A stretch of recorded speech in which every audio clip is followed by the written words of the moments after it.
Attention, cette émission est laissée à la discrétion de l'auditeur. Les propos et les opinions peuvent choquer. Oreilles sensibles s'abstenir. Richard Martineau. Un animateur pas comme les autres. Richard Martineau. Salut, je remercie les gens qui nous écoutent pour la première fois, maintenant qu'on est sur le réseau FM, parce qu'avant, il y avait l'application, on était numérique, il y avait l'application, puis il y a des gens qui trouvaient ça tellement difficile, il fallait que tu branches ton téléphone cellulaire après ton char, puis comment ça fonctionne exactement, puis tout ça. On a facilité les choses pour vous, pour les gens de la région de Montréal. Maintenant, on est sur la bande FM. Ça veut dire que, c'est la bande FM, là. On joue dans les lignes majeures, là. Il va falloir que je fasse attention, parce que moi, j'utilisais des fois des jurons quand on était sur Internet, au numérique, mais là, il va falloir que je me lave la bouche avec du savon, que je m'habille propre, que je mette pas mes coudes sur la table, là.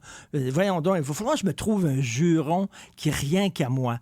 Benoît Sacramouille, je sais pas, qu'est-ce qu'il faudrait que je dise, diantre? Non, ça, c'est plus Mathieu Bock-Côté. Mathieu Bock-Côté, c'est ça, diantre! Hein? Je le vois dire ça, ou zut! Alors, les gens de ma génération, je sais pas si vous vous rappelez le cartoon, le petit bonhomme Alcibiade qui disait « Ciel d'Afrique, patte de gazelle ». Tiens, alors, il faudrait peut-être que je trouve quelque chose d'un peu plus beau à dire. Il y a beaucoup de choses qui ont été écrites sur l'arrivée de Cube sur la bande FM. Et dans Le Devoir, il y avait un texte de Stéphane Baillargeon. Très bon texte, très objectif. Moi, je me suis dit, ils vont nous ramasser parce que Le Devoir, on le sait, c'est quand même un peu le prion en Église de la religion woke, on va le dire, là. Donc, non, très bon texte, mais il y a un passage qui me fait peut-être un peu sourire et qui n'est pas faux. Alors, c'est écrit, l'arrivée de Cube sur la FM élargit le spectre idéologique de la radio parlée à Montréal. Cube semble refléter davantage des préoccupations de la droite identitaire anti-woke. La droite identitaire, hein, il y a tout le temps comme un côté un peu épeurant. C'est drôle parce que la gauche identitaire, ça, il n'y a pas de problème. T'sais, la gauche parle tout le temps d'identité. La gauche n'arrête pas de dire aux gens, cramponnez-vous à votre identité, c'est important, votre identité religieuse, raciale, ethnique, sexuelle, ça vous résume, ça vous définit. C'est bon l'identité quand c'est à gauche, mais quand c'est un peu plus à droite, là, c'est tellement mauvais, l'identité. C'est une prison, ça n'a pas de bon sens. Je ne sais pas de dire qu'il y a peut-être des gens qui sont ici depuis longtemps, une culture, puis les autres aussi ont le droit de célébrer leur identité, ont le droit de s'inquiéter aussi sur ce qui arrive peut-être à leur patrimoine, à leur langue, à leur culture. Ça, on n'a pas le droit de dire ça. Donc, la droite identitaire.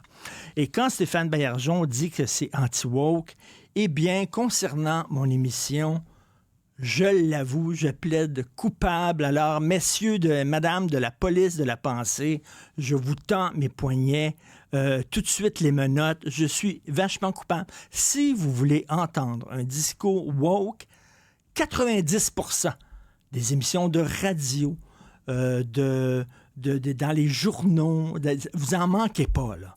Des médias woke, il y en a à la planche. Il y a Radio-Canada pour ça, il y a la presse, il y a le Devoir. Il y en a plein, là. Ici, ça sera à Cube, vous allez entendre, peut-être un discours qui va un peu plus à contre-courant du discours consensuel, de la bien-pensance. Et à mon émission, je l'avoue, je plaide tout à fait coupable. J'ouvre cette émission en parlant d'une histoire qui est sortie chez nos confrères de TVA Nouvelles. C'est une dame, Noémie Charret. Moi, j'aime ça, parler de la bureaucratie zélée. Il y a quelque chose que je comprends pas, les bureaucrates qui sont zélés puis qui disent qu'il faut faire les affaires de même.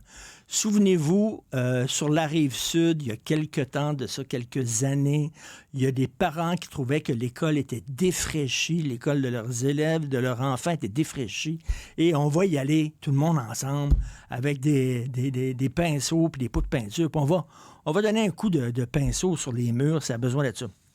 Là, ils se sont fait dire non, c'est pas comme ça que ça se passe, là. Ça prend des peintres qui sont autorisés, qui sont dans l'association des peintres en bâtiment, puis qui ont leur carte, là, puis qui ont leur syndicat. Sinon, vous allez peinturer, mon Dieu, de toutes les façons. Vous allez mettre le feu à la place, ça n'a pas de bon sens.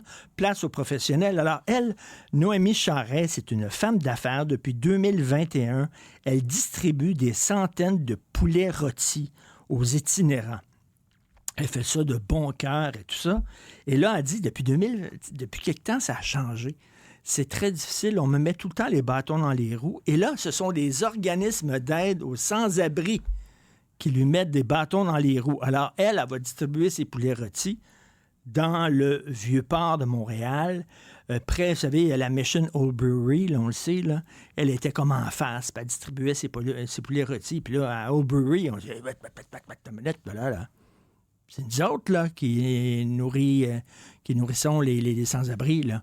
Il y a comme une compétition chez les gens. Disant, non, la vertu, c'est nous autres. Là. C'est nous autres les bons. Là. On donne de la bouffe. Là. Va-t'en d'école. Alors, elle est allée aussi dans le coin de Bonaventure, la place Bonaventure, la gare Windsor. Et là, à côté, il y avait Mission Saint-Michael, un autre organisme qui vient en aide aux itinérants. Puis là, les autres, t'es pas contents. Ils disaient, non, avec toi, puis tes poulets rôtis, là. Les poulets, là, puis la bouffe aux sans-abri, c'est nous autres. C'est nous autres qui donnons ça. C'est pas toi. Là, c'est quand même assez incroyable qu'entre organismes, et ça, on en parle très peu de ça. Mais il y a beaucoup d'organismes d'aide aux déshérités, aux gens de certaines communautés, etc. Et ces organismes-là reçoivent toutes des subventions, puis ils sont en compétition les uns contre les autres. Parce qu'eux autres, ils veulent avoir leur subvention à eux autres. Mais s'il y a trop d'organismes qui offrent les mêmes services qu'eux autres offrent, là, alors leur tarte va être moins grosse. Ils auront moins de subventions. Fait que là, tu as des chicanes dans les organismes de charité à savoir qui va pouvoir aider les sans-abri, qui va pouvoir les nourrir. J'adore ça. C'est ce genre d'histoire-là dont on va traiter souvent dans l'émission. Donc, bienvenue aux nouveaux auditeurs.